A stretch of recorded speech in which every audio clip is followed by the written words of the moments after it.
Programme open गर्नुहोस्। त्यसपछि programme open गरेर तपाईँ यो विन्डोज सेपरेट गर्नुहोस् ताकि यो अलग हेर्नुहोस् मोडिफाई गर्नु।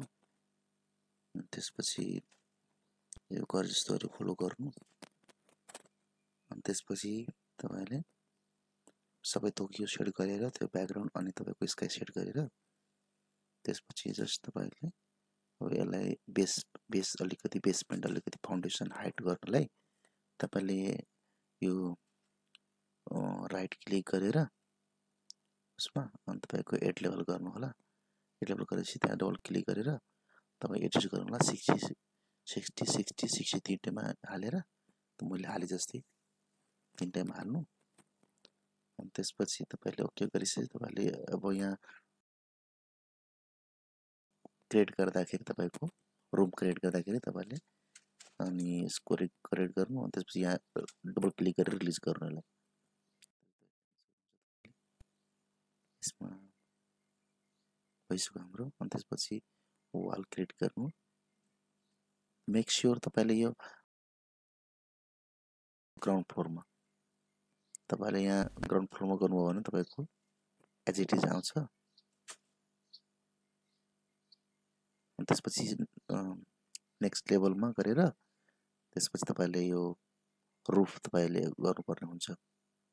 यहाँ तपाईले रुफ क्रिएट भयो तपाईको। अनि त्यसपछि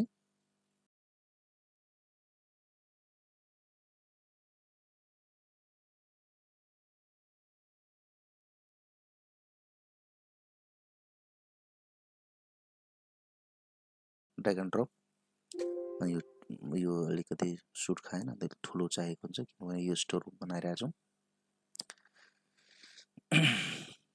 अब यो डिलिट गर्नुपर्ने हुन्छ।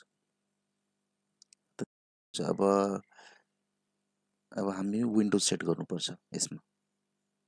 अब विन्डोज सेट गर्नलाई हामीले विन्डो यहाँ सर्च गर्नुपर्छ। यहाँ अलिक सुहाउँदो खाले विन्डोजमा हाल्नुपर्छ। सुहाउँदो खाले विन्डो यहाँ भइगयो। तपाईको यो अहिले अलाइन छैन हेर्नु। ढोकाको जुन छ माथिको सेम अलाइन हुनुपर्ने हुन्छ। यहाँ अलाइन गर्नलाई के गर्नु छ मैले गरे जस्तै गर्नु। अब हेर्न सक्नुहुन्छ तपाईले अब ढोकाको लाइन भयो झ्यालहरु। अब हामीले अब टेक्स्ट अब एड गर्नुपर्छ। जस्तै अब स्टोर रुम हो।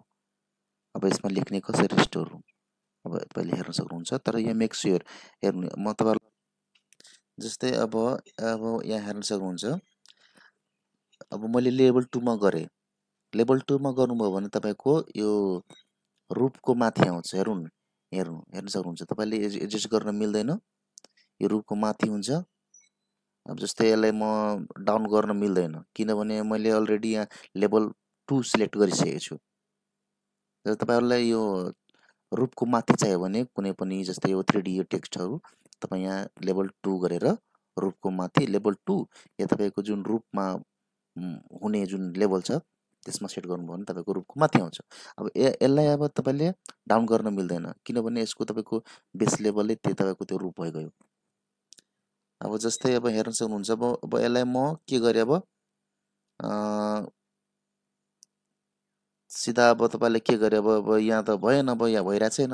म तपाईलाई अघि भनिसके यहाँ भइरा छैन। अब के गर्ने अब यहाँबाट कट गरेर अब त्यो बेसमेन्टमा गएर पेस्ट गर्दिए।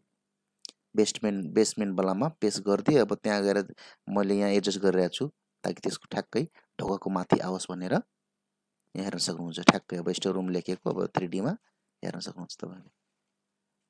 अब यसरी अब भयो। अब जस्तै अब तपाईको यो अघि भइरा थिएन किनभने तपाईको यो हाइट त्यो हुन्थ्यो तर यहाँ डाउन त्यहाँ चान्स थिएन किनभने तपाईको त्यो बेस लेभलले त्यही थियो।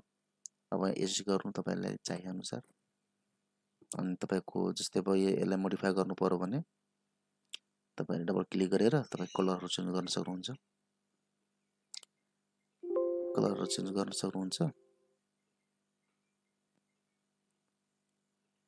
अब जस्तै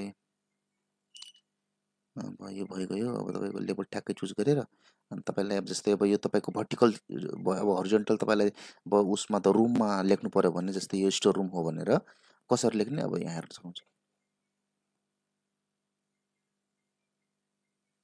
तपाईँले भिडियोमा अब गरे जस्तै अब फलो गर्नु नि।